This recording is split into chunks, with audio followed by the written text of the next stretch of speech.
Assalamualaikum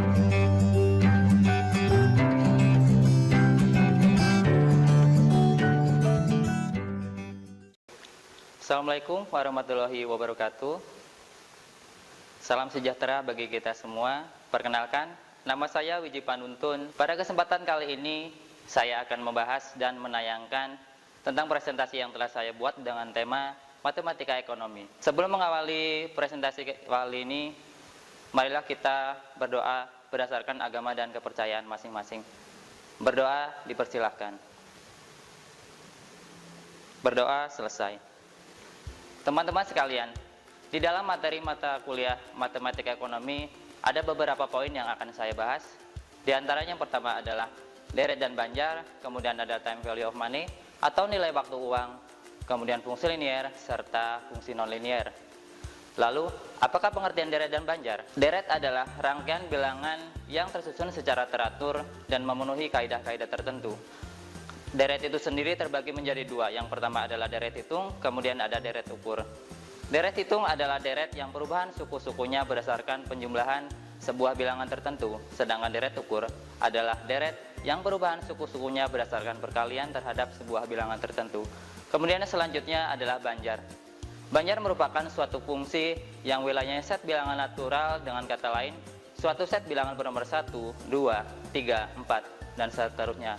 Seperti misalnya A1, A2, A3, dan seterusnya. Kemudian selanjutnya poin yang berikutnya adalah time value of money atau nilai waktu uang.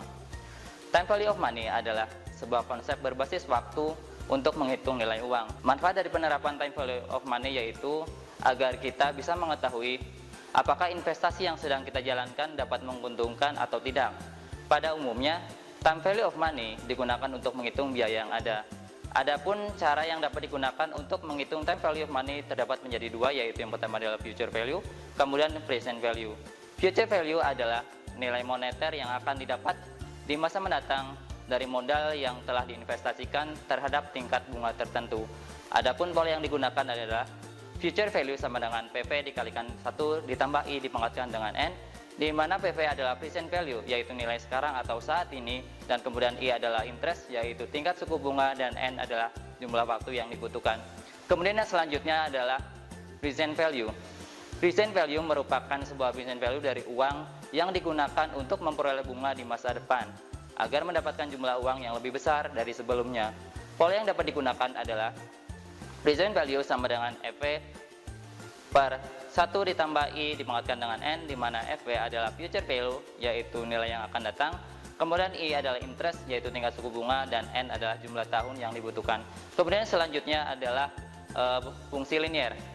Fungsi linier adalah suatu bentuk hubungan matematis yang menyatakan hubungan ketergantungan atau hubungan fungsional antara suatu variabel dengan variabel lainnya, yaitu variabel terikat dengan variabel bebas, di mana pangkat tertinggi dari variabelnya adalah 1. Sehingga membentuk garis lurus dengan kemiringan tertentu atau yang dapat disebut dengan gradien. Bentuk umum dari fungsi linier yaitu Y sama dengan MX ditambah C, di mana Y adalah variabel terikat, M adalah koefisien arah atau kemiringan garis, X adalah variabel bebas, dan C adalah konstanta. Berikutnya, kemiringan suatu garis atau gradien. Kemiringan atau gradien fungsi linier satu variabel yaitu besarnya tambahan nilai Y untuk setiap tambahan satu unit X, dan biasanya dilambangkan dengan huruf M. Secara geometri, kemiringan suatu garis lurus adalah tangen dari sudut yang dibentuknya terhadap sumbu absis X. Sudut tangen A adalah perbandingan antara sumbu vertikal Y dengan sumbu horizontal X. Kemudian ada beberapa bentuk garis kemiringan yang ada 4 diantaranya, itu pertama adalah kemiringan positif, kemiringan negatif, kemiringan nol, serta kemiringan tak tentu. Kemudian ada beberapa cara dalam pembentukan fungsi linier. Yang pertama yaitu cara koordinat lereng, cara dui koordinat, cara penggal lereng, serta cara dui penggal atau titik potong. Kemudian yang berikutnya adalah fungsi nonlinier. Fungsi nonlinier adalah hubungan matematis antara satu variabel dengan variabel lainnya yang membentuk garis lengkung.